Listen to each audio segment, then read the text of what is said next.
You may remember when Tana Hope first spoke to GGBC, we were all more aware of how we sit. So everybody sit up straight, watch your posture. Over the years, she has given us advice on our health and well-being. When she moved to Washington, she fell in love with her new passion. Tana's journey from a regular participant in Keystone Flyers flights to becoming a wellness bridge between East and West is a fascinating one.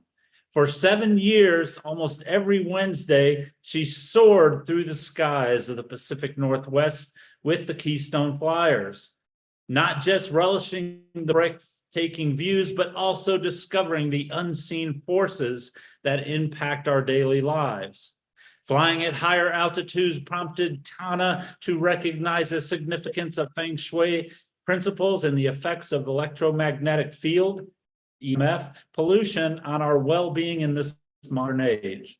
This realization became a catalyst for her to delve into the intricate relationship between human biology and the world around us.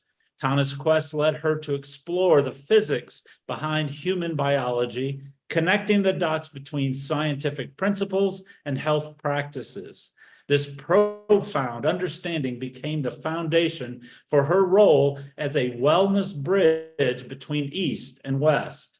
And as she unveils her journey today, Tana shares not only how she ventured into the world of flying, but also invites you to participate in and to witness the awe-inspiring views of the Pacific Northwest from a perspective beyond the ground. Her story unfolds into a unique blend of ancient wellness wisdom and modern science, ultimately creating a bridge of information that matters to you. So join Tana Hope on this transformative journey and discover how she emerged as a wellness bridge between East and West by bridging the ancient wellness wisdom and modern science.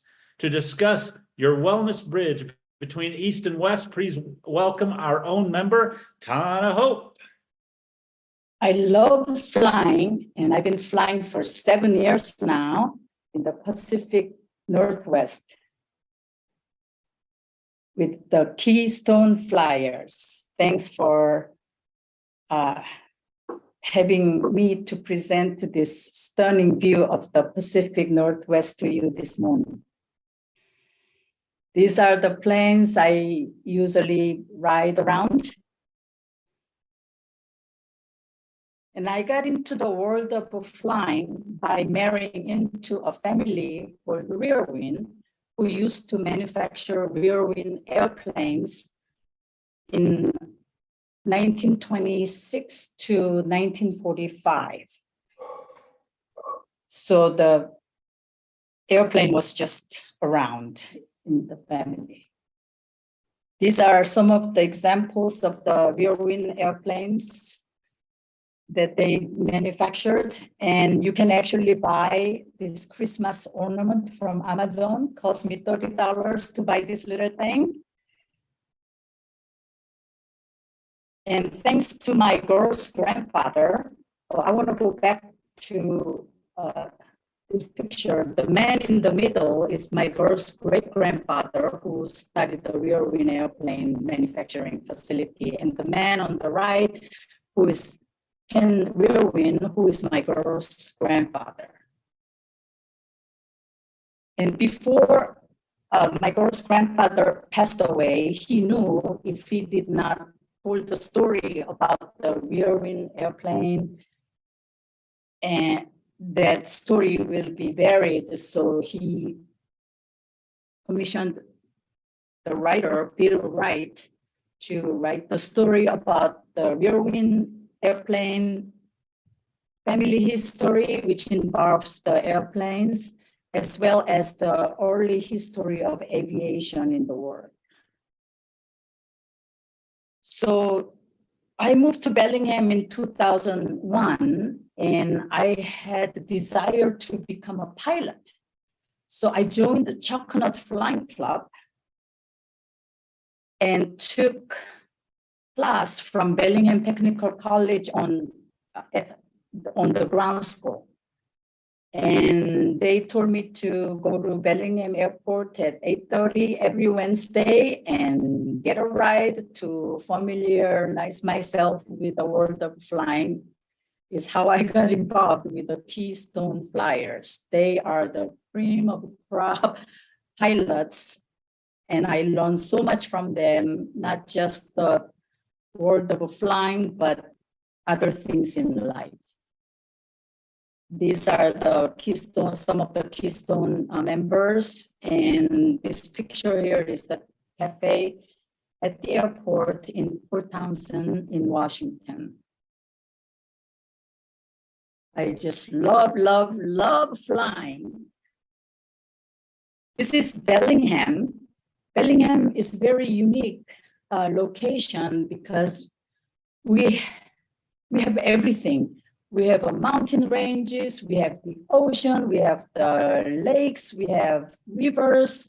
Seattle is only an hour and a half away. Vancouver, Canada is only 1 hour away. So it's very small but international city and great place for outdoors. And we have the best air in the world, in the United States. It's been voted for many years.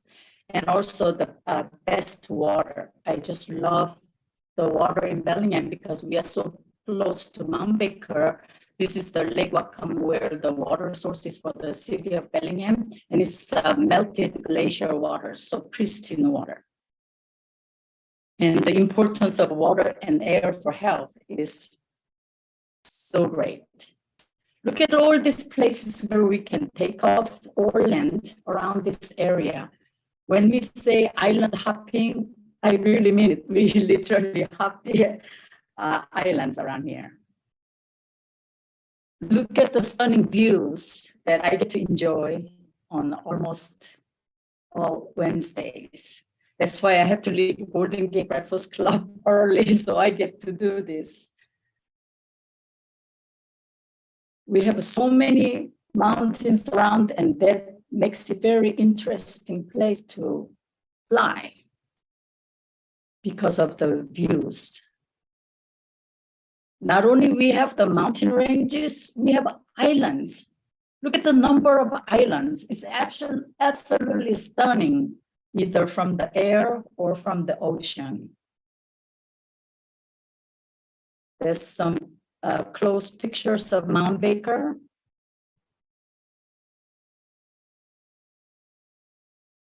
This is little twin sisters, and sometimes I fly right in between here. It's just jaw-dropping scenery. So not only we have mountain, but we have a very fertile ground in Skagit Valley, where a lot of crops for the metropolitan city, Seattle, is being fed. We grow a lot of agricultural products in Skagit Valley. Not only we have farms on the land, we have a farm in the ocean as well. If you go hungry in Northwest, it's your fault. And we are colorful, and color keeps changing. And we have a tulip festival in the Skagit Valley, and this is the tulip festival pilot style. The Harvey Field, which is near Everett, is private airfield, but it's very active with all kinds of fun activities like skydiving, helicopter, air ballooning. You can do it from here, very close to Seattle and only about 1 hour from Bellingham. We just fly there, have fun. The islands, flying over islands is my favorite thing to do because the view's never the same, and it's beautiful every single time I fly over. And we land, and sometimes we go have fun. Either go for a bike ride or go for ice cream, things like that. More view. Salmon Island is the largest island in this area. And there are 2 airports, Roche Harbor airport and Friday. This island on the right is Whidbey Island, where Navy is, where U.S. Navy station is. And this is very famous bridge and very difficult place for kayaking and so on. But look at this picture of the waves that boats leave behind. And that's where I had many aha moments about energies. And we do whale watching from the air as well. The way we find the whale is look for the whale watching boats, and we know where the whales are. More island views, just stunning from the air. And it looks different from which altitude you are flying each day, so it's never the same.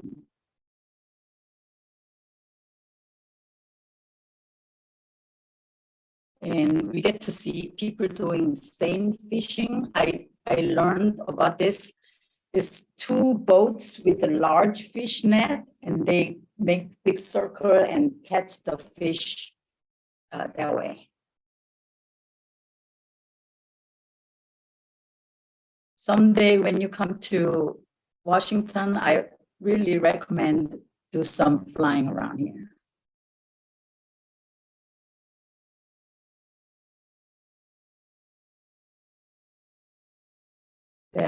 That's more of Skagit County, and that's some views of the cafe and the playground. And when I come back, I usually like coming back over the Lake Whatcom, where my house is. My house is about right here. And this water is drinking water source for Bellingham area.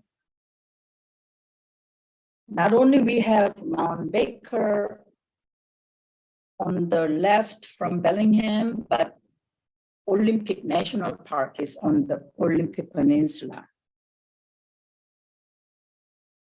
That's what I get to see when I fly over this mountain. Just so beautiful. I cannot keep my eyes off of it. Look at that. And views never the same, depending on when you fly, whether it's a summer or winter, it's never the same. Go close up like this, and I just love that.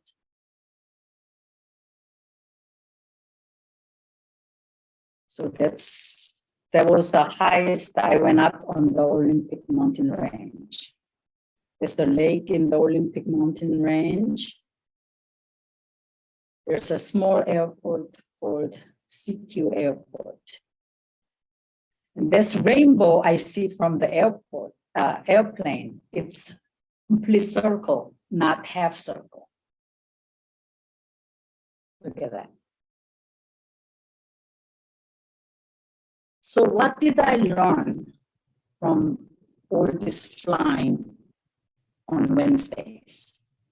You will get to learn. Do you see the propeller here? You see when airplane is not moving.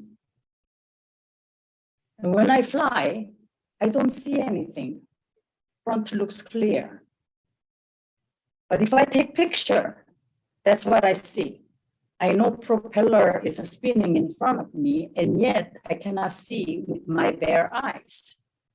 And with that, what I learned was the limitations of our senses. Just because we do not see does not mean it does not exist.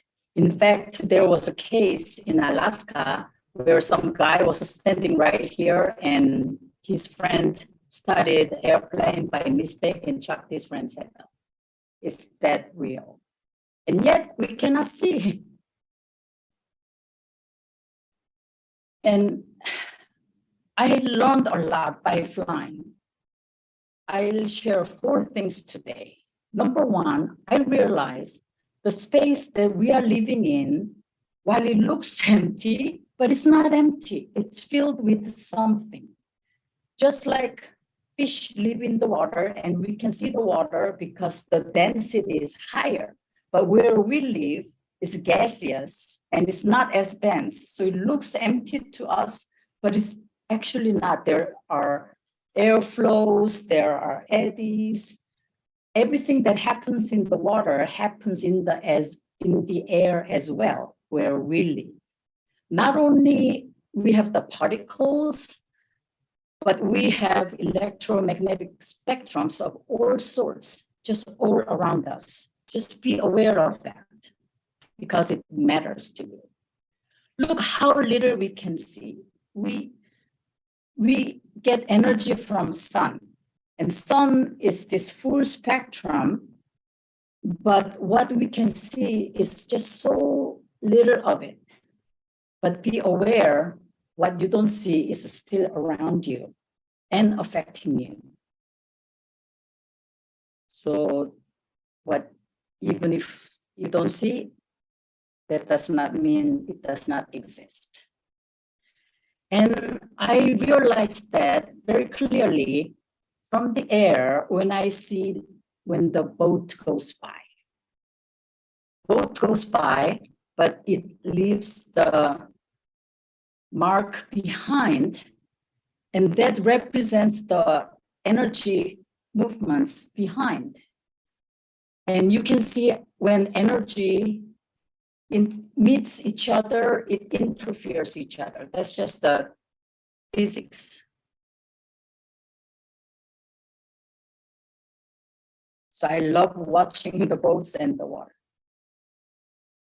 The reason why it matters to know what energies around you is important is because when energy interferes, when energy meets, they interfere either positively or cancel each other out or negatively. There's no question about it. It's just a physics of the universe. So be aware what's affecting you. We live on the earth, and all this thing is happening, and it's affecting you, even though you cannot see, you cannot feel. But it is important to know what's going on in the solar system. I actually watch the solar weather channel. This is the world we are living in. We live on the earth. We have a natural frequency of the earth called the human resonance. That's natural. It's very large wave. But the modern days, from about 200 years ago when electricity was invented, we are creating illusions. You cannot see this, but they are there. And outside, look at all these cell towers. The reason why the energies around us matters is because we are electromagnetic beings. In the language of our biology and physiology systems is electric. So all the signals are electric signals. The fact that you can see the light and everything else is because that information went through your eyes and turned into electric signal and went back to your brain and recognized as whatever you see.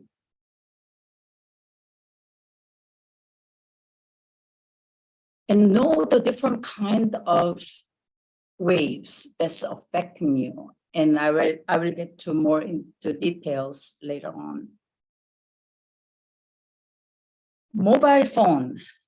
This is a very convenient, wonderful, and scary device because the frequency range that my smartphone uses is the same as microwave, especially 5G is almost identical as microwave oven.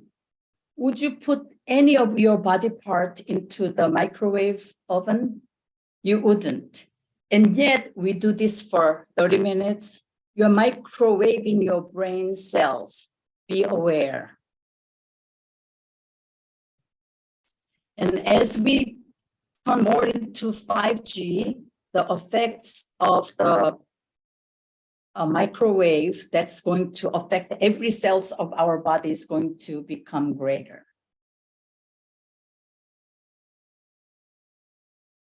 And by realizing those energies, I became the believer of feng shui. I grew up with feng shui practices. Feng shui, I know the feng shui principles, but I used to not believe because I thought it was, those are ancient, superstitious, it's not scientific, I don't believe it. But after learning the energy interferences and how electricity gets generated when matters move, I totally became feng shui believer and practice and study about it because it really affects you. See, where you place your furniture or yourself, house matters because energy flows accordingly. Location, location, location, for so many things. Be aware where things are located and how far away or how close you are will affect you differently and profoundly. The other thing I learned was the practice of grounding.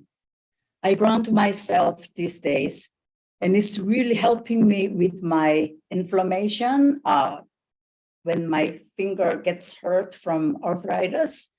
And I sleep so much better when I'm grounded before I go to bed. In fact, yesterday, I could not sleep well. I have insomnia problem, which started from my working days in Silicon Valley. I had to work at night a lot, so that broke my body systems, and I have a hard time sleeping at night. Then what I do is I go outside barefoot and stand on the grass for about 5 minutes, and I sleep so much better after that. Our brain wave range is the same as Earth frequency. We call that Schumann resonance. And being in tune with Schumann resonance is very important because we are made with earth material. We are made from clay. We get nutrients from the ground and we turned into ourselves, but ultimately it's from the ground. So be in sync with the nature. One thing many people do not realize is that we live in a gigantic battery. Earth and the ionosphere is battery. Earth's surface is, you cannot see right here, but it's minus, negatively charged. The electrons are on the Earth's surface. And that is why grounding is important, because we are surrounded by electromagnetic energies around us, and we get charged. And when we get charged, inflame happens, we are more painful, we cannot sleep, it disrupts our body systems. So by standing on the earth barefoot, or any bare body parts touching the ground will equalize the amount of electrons in your body, removing the static electricity.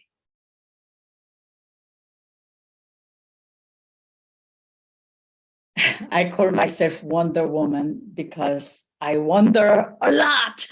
I wonder why, how. But that was good because it made me study a lot and connected many dots, because I study about physics, quantum physics, biology, physiology, anatomy, And after studying all these different areas of life, I started becoming wellness bridge because I connect dots. And I try to connect what I know as a wellness practices and dig deep into why behind. By studying the modern science, I get to bring the information that matters to you because I know how it's affecting you. I have been very dormant during the last 3 years, but this year I'm breaking away and I am planning on getting the information out to the people to help them enjoy the optimal health. I'm talking to senior centers in Whatcom County right now to present this wellness information. So I'm excited about that. And I will be presenting at the Chanticleer Book Review Company this year as well. So I'm trying, and I'm glad I had opportunity to present this information to you today. This is very short, and maybe in the future I can go deep into certain subjects and present to you like feng shui practice we can adapt for our office or house, or more in depth into electromagnetic field around us kind of thing. So thank you so much for your time. If you have any questions, just ask. How do I? Wonderful, wonderful. Thank you. And Janice Litvin has her hand up first, and then Bert Hill. So Janice, take it away. Tana, really fascinating and wonderful, wonderful presentation. I'd love to talk with you one of these days. The thing that I was thinking about the most was, what was the most harrowing experience in flying, the most scary experience you ever encountered while flying? Okay, I did skydiving once. I used to say, I never do that because why jump off of a perfect airplane? However, I did skydiving last year in Arizona, and we flew up with the door open. I was right next to the door, and we flew up to 10,000 feet high. And the tandem guy who was behind me kept rocking me back and forth like he's going to throw me out of the door. And that was so scary because, you know, fear of height, right? So I was the first one to be pushed off the plane. So up to that point was the scariest time. Once I fell out of the plane, actually it was not as scary as I thought. I tumbled multiple times, and then parachute opened up, and it was so peaceful, just like flowing in the water. It feels just like that, very calm, very peaceful, very flowy. I just went back and forth. But up to that point was the scariest time in the plane for me. Thank you. Yeah. Oh, one time when I was flying, one door got opened. So that was a little bit scary, but I was quite calm. Yeah. Bert Hill? Yeah, you brought me home. I went to elementary school in Mount Vernon, and I regularly go up there. Good morning. What? I think somebody okay. was speaking to somebody else. I guess so. Anyway, I'm not going to take a lot of time, but it is a beautiful area. I've backpacked in the Olympics, lower and upper Lena trail. I recommend it to everybody. The Olympics is one of the youngest mountain ranges in the United States. It's really somewhat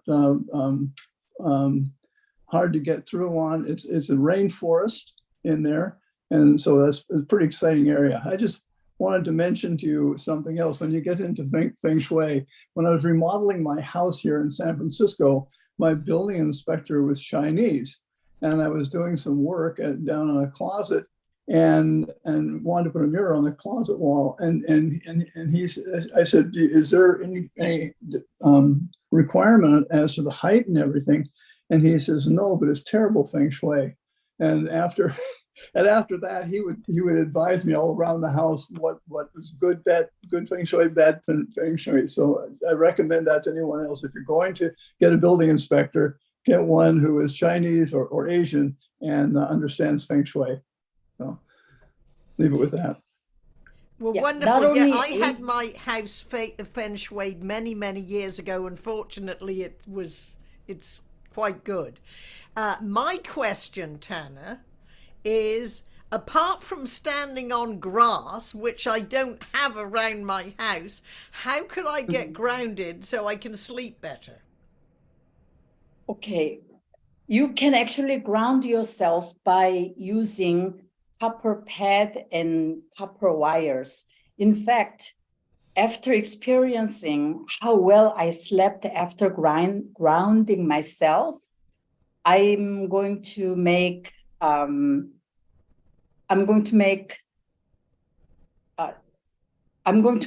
little grounding pad.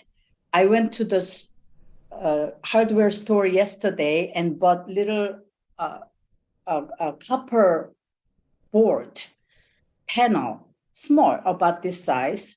And then I bought 50 feet of bare copper wire. And I'm going to tape the copper wire to the board and put that underneath you to touch your skin when you sleep. And then put the other end of the copper wire into the ground, not to the outlet, because outlet is dirty electricity, so to speak. Because if you are doing that, the man-made electromagnetic field will be coming to you as well. So it is very important to ground to the ground itself, not to the outlet. So if you do Google search, if you go to Amazon, actually there are many grounding products. Good. But learn how to use. Yeah. I can give another presentation on that kind of stuff. Okay. I'm big on that. All right, good, wonderful.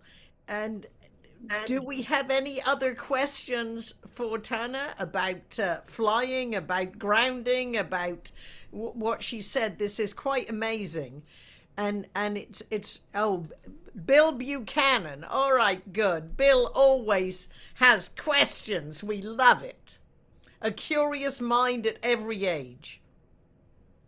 I'm like you, Tana. I got to know more than I know, Anyway, congratulations on getting your pilot's license. And some years ago, I had the good fortune to be over in the east of the Sierras. And I took a sailplane ride, compliments of my next door neighbor, who's not only a contractor, but a tow pilot. And so we went up in I think it was a Cirrus model, and flew over Heavenly Valley. It was, and other places up there that you would, it was in Minton, I think is the name of the town. Anyway, it was an experience of pure flight, just short of having feathers and flapping around the sky. It was fantastic. Have you ever done any soaring up there in the Northwest? No, actually, I do not have a pilot's license. I studied the world of flying in Northwest because I wanted to get the pilot's license. And another reason for wanting to fly was because people say Asian woman cannot drive. So I thought, well, then I'll fly. So I joined ground school. But after flying with the Keystone Flyers, I just love enjoying the sceneries around, and I have a scattered brain, and I don't focus on flying. I just keep looking around. And so I just decided, okay, I do not have a brain to be a good pilot.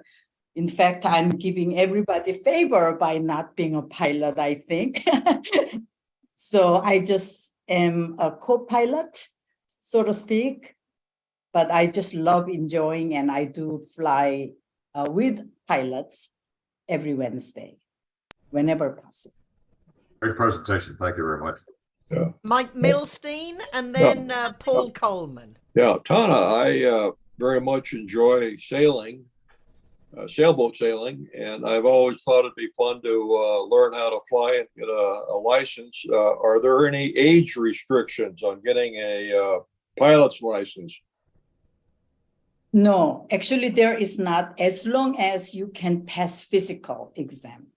In fact, 2 years ago, we had one pilot passed away at age 94. In fact, in my YouTube channel, there's an interview with him. He's been flying for 77 years, and he flew until he was 93 because he kept passing the exam, medical exam. So as long as you can pass, you can fly. Okay, good. Wonderful. So is that going to be on your bucket list, Mike? What's on my list? Yeah, good. All right. All right, Paul Coleman, all the way from cold, freezing England. Yeah, Tana, that was an excellent presentation. I have to say, I think as you every few minutes in your presentation, you said I could do another talk about this, another talk about that. I think you've got 10 lined up but already on 10 topics, because that was fascinating. But I will just well, allow me to appear a little bit ignorant, but I was fascinated about this point about feng shui, and apologies if that's not correctly pronounced. But your talk was quite a bit about, well, beautiful scenery, everything like that, plus a lot of science. Now, is there a link? You know, and you told us about the copper wire. Is there a link between feng shui and sort of clear science point of view? Yeah. I mean, I'm not a scientist, so I'm not going to disbelieve you. It's just intriguing. If I gave you my best choice for your next talk, it would be feng shui, because I know so little about it, but fascinating it is. Yes. The reason why I became the believer of feng shui is because of the science. Before, I did not understand the science behind the feng shui principle, but the pilot who I fly most with, he is retired electrician. So we talk about electricity a lot. And one of the things that he told me that was really enlightening for me was, when matter moves, it generates electricity. When matter moves in electromagnetic field, it generates energy flow. With that, I connected so many dots, especially for feng shui, because feng means wind, shui means water in Chinese character. So wind and water, feng shui.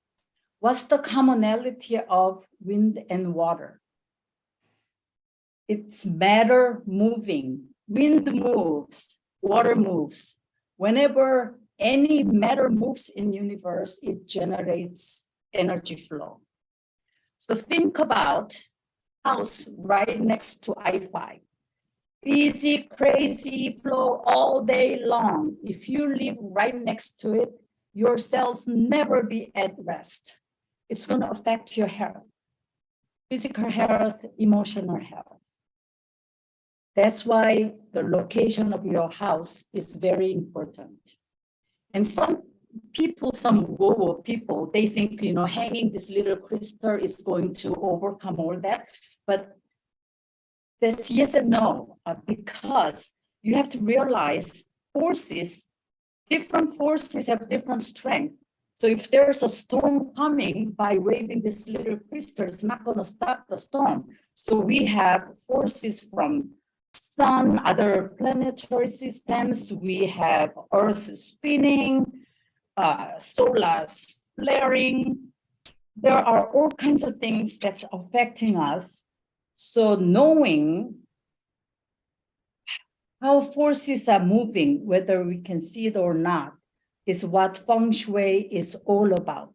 For example, if you place a huge furniture in front of, right by the door, blocking the doorway, that's going to have a different energy flow. And the other thing is, if you open your house door and you just look into the toilet, what are you going to think about it? It's going to affect your psychology. It's going to affect your brain waves and what you will be in your head. Everything affects everything. That's why feng shui is very important. In fact, I just moved to my new building on Lakeway, which is closer to the downtown. So I did feng shui practice and moved my bed around. And by turning the bed direction 90 degrees, made a huge difference on how I felt when I lie down on the bed.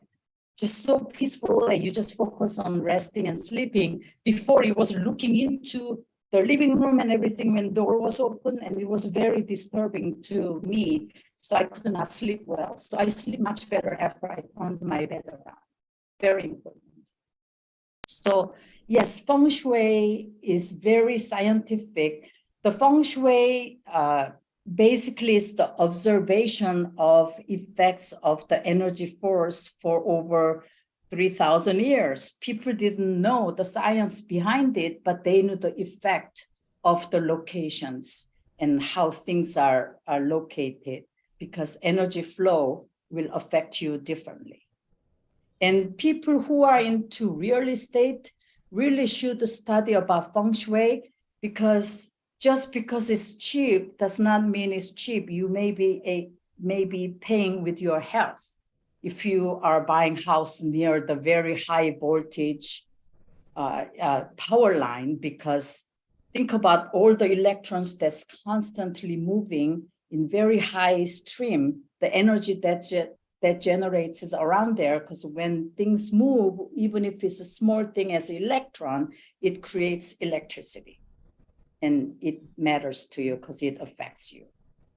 So Thank you very much. That was very, very enlightening. I'm not saying I fully understand it, but it does create a lot of thought. I would say that, and I will look forward to you doing a talk on that. Thank you. And thank you, Paul. Now, Tana, just imagine our realtor members, or even we, realized our house is placed in a not feng shui area, or the way it's built.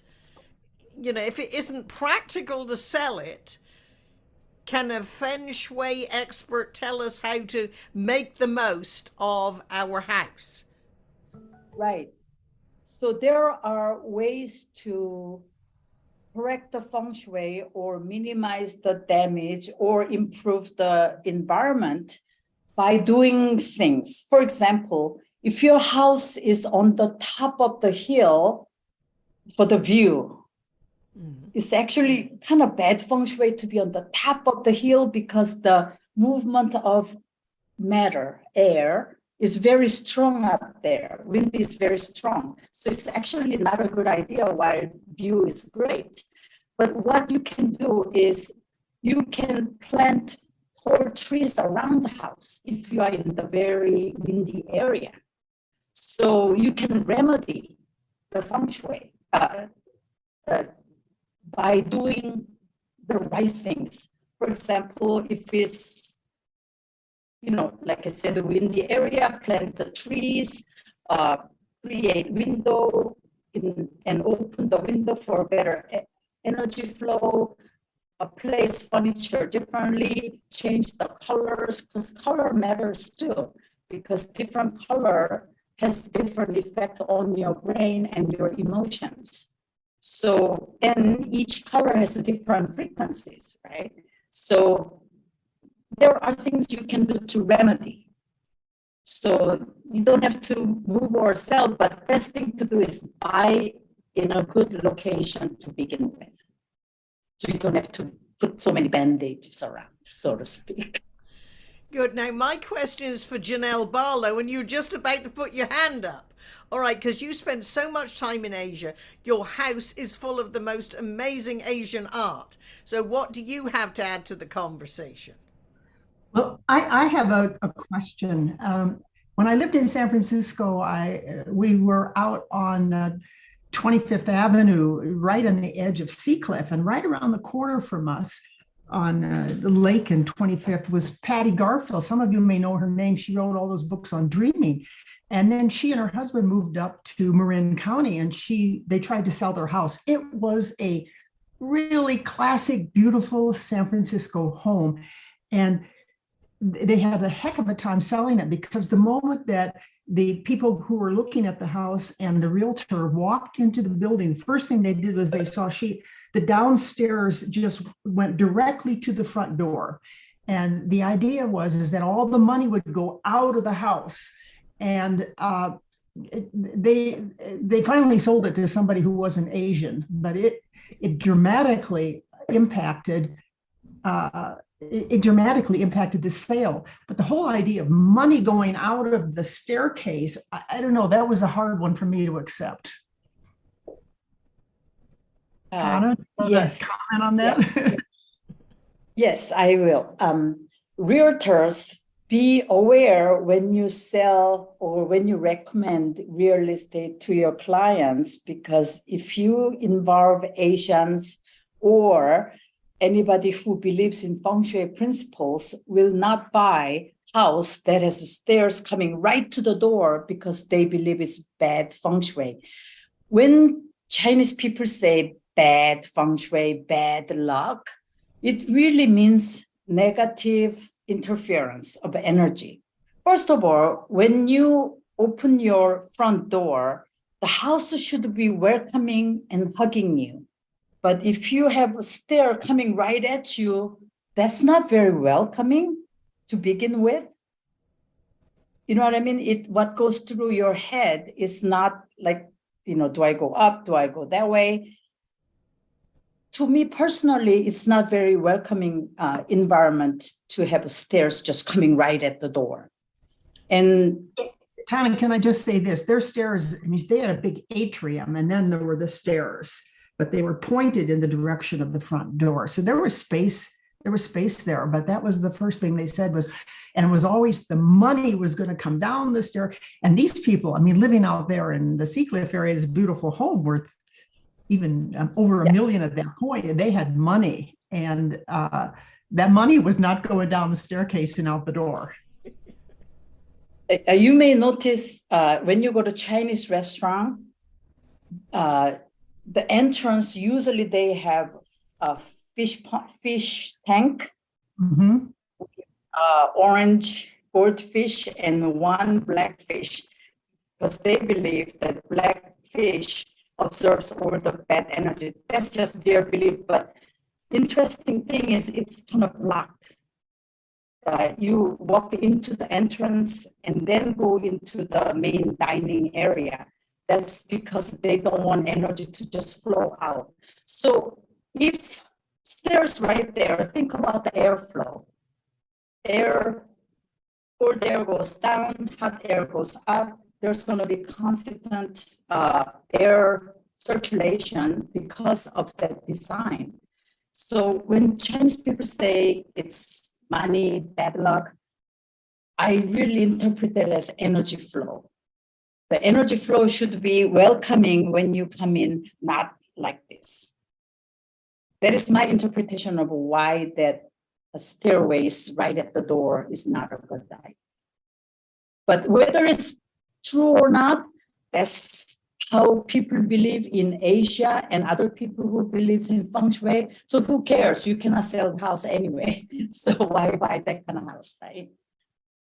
All right. Well, Carl Walsh has a comment.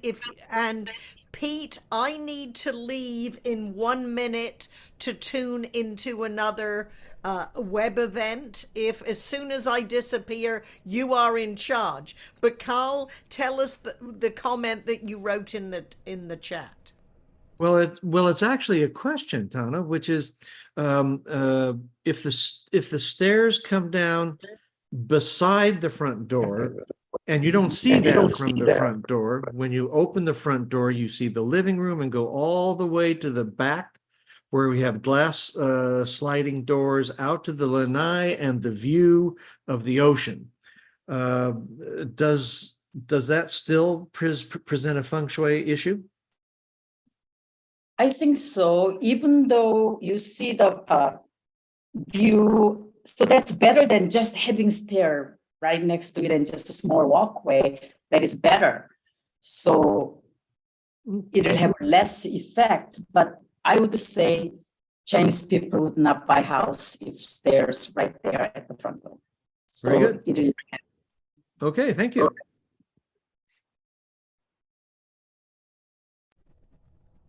Bill Buchanan, is that your hand still up or a new comment? You're muted, Bill. Can you hear me now?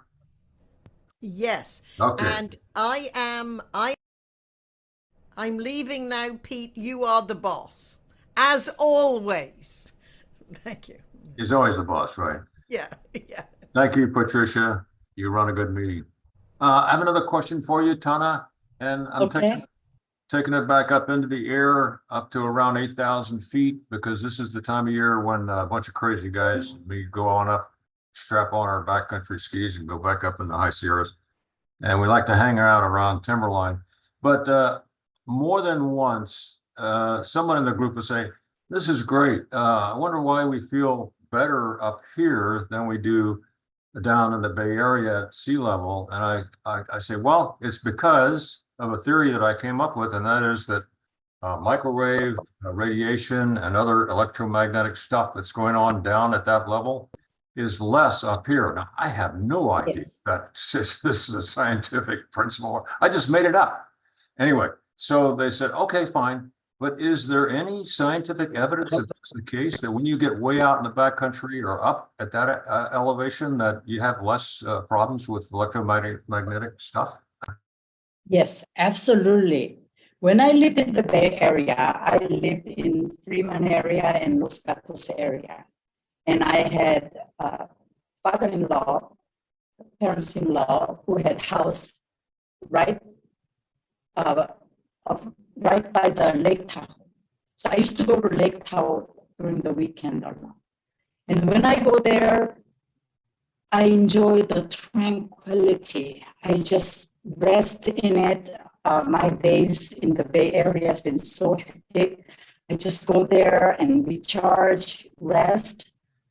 And then Sunday afternoon, I have to come back to the Bay Area. So I'm coming down the hill, and as soon as I start to see the light of the Sacramento Valley, I feel that interference is everywhere. And closer you get to the big city, you know there's a lot of noise, a lot of pollution in the air, not just the particles, but electromagnetic fields.